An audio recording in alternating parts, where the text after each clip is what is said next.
아이고, 경기도 부천시의 김기표입니다. 권한대행 헌법재판관을 임명 못하도록 하는 법안이 오늘 상정돼서 처리가 됐는데요. 권한대행 임명할 수 있다는 전제로 한 것이 아니냐 이런 주장. 그 다음에 야 헌법에 이거 못하게 하는 규정이 어디 있어 이렇게 하는 질문도 있고. 어제 한덕수 총리가 대통령 지명목 헌법재판관을 임명했는데 저는 너무나 깜짝 놀랐습니다.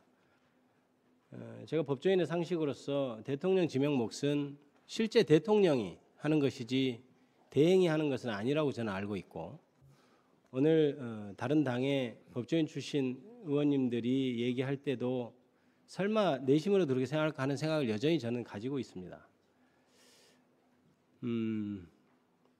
그런 상황에서 내란 놀이라든지 민주당이 국민을 뭐뭐뭐로 보는 것 아니냐 이런 말은 참 듣기 민망한 일인 것 같습니다. 이렇게 한덕수 총리가 하는 걸 보면 계속해서 막무가내로 일을 하겠다는 것이고, 그러니까 민주당에서도 권한대행이 헌법재판관을 임명하는 것을 못하게 해야 된다는 법안을 내는 겁니다. 지금 윤석열 씨가 대통령이 된 이후로 저지른 일들로 인해서 대한민국 법전이 거의 산높이만큼 쌓이게 생겼어요.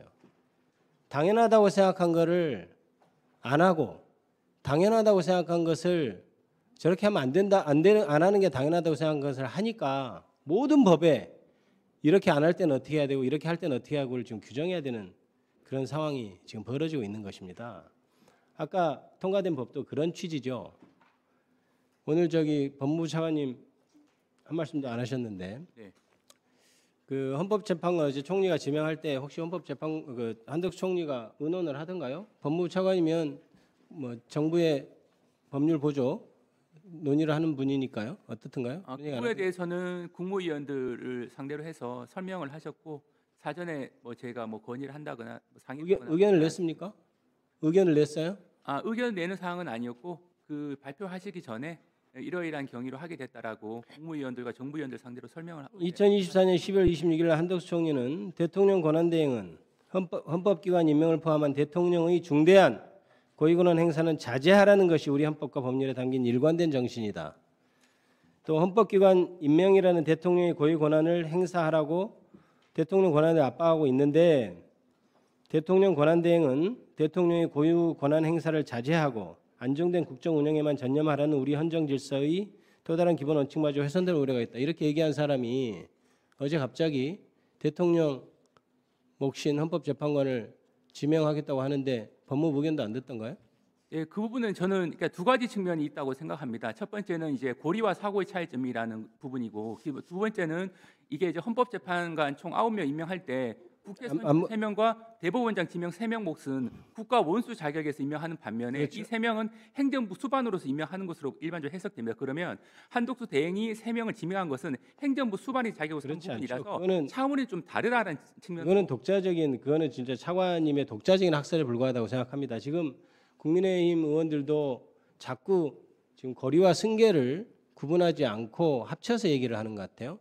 우리나라 지금 법제는 대통령은 직선으로 뽑고 국무총리는 그 대통령 임명합니다. 국회 동의를 받지만, 그런 체제 하에서는 대통령이 이렇게 탄핵으로 파면이 되면 잠시 기간만 과도하게 대행 체제를 운영하고 그 다음에 새로운 대통령을 뽑아서 가는 거고, 미국처럼 정부통령이 된다 그러면 당연히 부통령까지 국민이 뽑았기 때문에 대통령 권한을 부통령이 승계하는 거죠. 그렇다면 부통령은 대통령과 같이 뽑히는 권력이기 때문에 그 할 수 있는 권한범위 굉장히 넓은 것이고, 파면에 대해서 대행만 하고 정부를 과도적으로 이전시켜야 되는 그런 역할만 하는 총리는 당연히 관리 업무만 하는 거죠. 어떻게 민주적 정당성이 보장된 대통령에 부여된 그 헌법재판관 3명을 지명할 권한을 갖는단 말입니까? 어떻게 그렇게 해석할 수가 있습니까?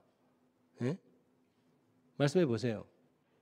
네, 기본적으로 이거는 이제 그 고리와 사고의 중대한 차이점이 있다고 보고, 마흔역 재판관 임명하는 것과는 조금 결이 다른 측면이 있다. 오히려 대통령이 지금 파면되지 않고 있을 때 하고 비교해 보면은 지금 파면된 상태에서는 다음 정부를 위해서 준비한 역할밖에 못 하는 거죠. 그러니까 더욱더 좁게 권한을 해석해야 되는 것이죠. 그렇지 이제 않습니까? 예, 다만 이제 사고의 경우에는 탄핵 심판이 계속적인 경우도 포함되는데 탄핵 재판 결과에 따라서 대통령이 복귀할 가능성은 배제 못합니다. 그러면 복귀할 수 있는 대통령의 의존과 다른 결정을 하면 안 되기 때문에 가급적 자제해야 된다는 것이 사고 시에 그러니까 나타난 부분인데 고리의 경우에는 다시 복귀할 가능성이 없지 않습니다. 그렇기 때문에 고리의 경우에 있어서는 학설상으로도 적극적 권한을 행사할 수 있다는 의견이 상당수 있는 것으로 알고 있습니다. 네. 다음은 박준태 의원님 질의하세요. 예, 헌법재판소 사무처장